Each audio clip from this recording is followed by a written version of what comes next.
menurut Katekismus Heidelberg, dipersembahkan oleh Sinode Gereja Kristus Tuhan. Pertanyaan ke-119. Bagaimana bunyi doa itu? Berdoalah, jangan menyerah. Bandingkan Lukas 18 ayat 1 sampai dengan 8, Matius 7 ayat 7 dan 8. Hari ke-324.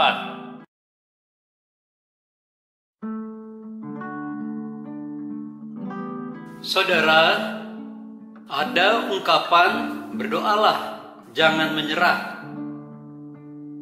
Ini bisa menunjukkan suatu optimisme, tetapi bisa juga sebaliknya, yaitu menunjukkan pesimisme.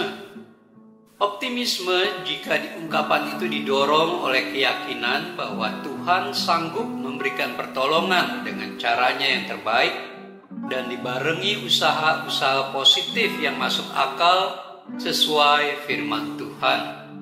Pesimisme jika ungkapan itu menunjukkan keputusasaan dan basa-basi rohani karena tidak ada jalan lain.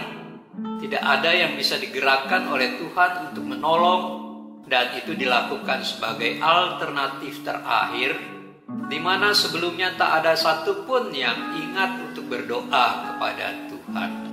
Ungkapan berdoalah, jangan menyerah, biasanya diungkapkan sebagai suatu nasihat atau dukungan moral atau rasa empati kepada orang-orang yang berada dalam kesulitan dan dinilai sudah hampir putus asa. Dalam ungkapan tersebut sebenarnya terlibat 3 subjek, yaitu orang yang memberikan nasihat atau dukungan, orang yang menerima nasihat, dan Tuhan sebagai tujuan doa. Bagaimanakah ketiga subjek ini memahami ungkapan tersebut secara benar sehingga tidak menjadi basa-basi atau menjadi ekspresi keputusasaan?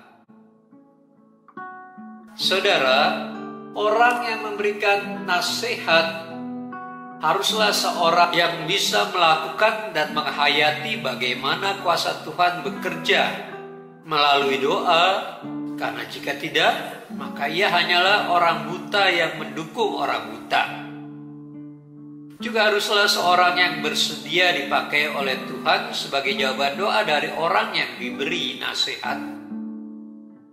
Ada beberapa orang yang memiliki kebiasaan atau kalau memimpin doa makan yang panjang, karena isinya ditambahkan dengan Tuhan, pada saat ini kami juga teringat dengan anak yatim piatu, fakir miskin dan gelandangan. Cukupkanlah kebutuhan mereka. Saudara, kedengarannya sangat puitis dan terkesan sangat perhatian pada orang miskin. Tapi yang menjadi tanda tanya besar adalah apakah orang itu dan orang-orang yang ikut makan memikirkan nasib orang miskin. Malahan banyak yang ikut di sana menghambur-hamburkan makanan, mengambil kemudian tidak menghabiskan tetapi dibuang menjadi sampah. Saudara, yang kedua, orang yang menerima nasihat haruslah seorang yang gigih dan yakin bahwa jika yang ia minta adalah sesuai dengan kehendak Tuhan, maka Tuhan akan menjawab dengan caranya. Haruslah memiliki keyakinan bahwa jawaban Tuhan adalah yang terbaik, meskipun itu adalah kebalikan dari apa yang dia minta. Haruslah memberi kebebasan kepada Tuhan untuk menjawab doanya dengan caranya, termasuk jika itu mengharuskan dia berubah, berkorban, dan berusaha.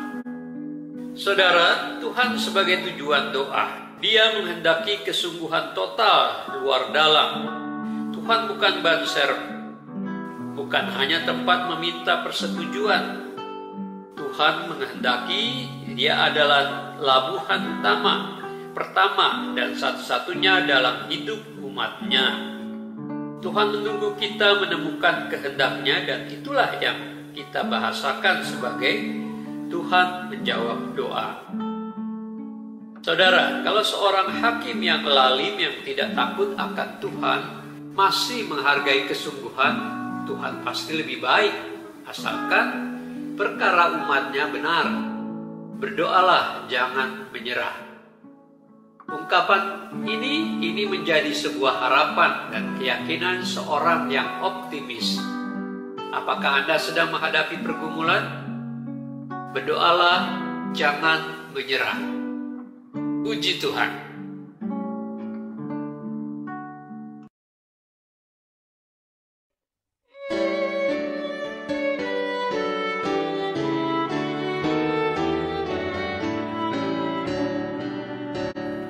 Raja kala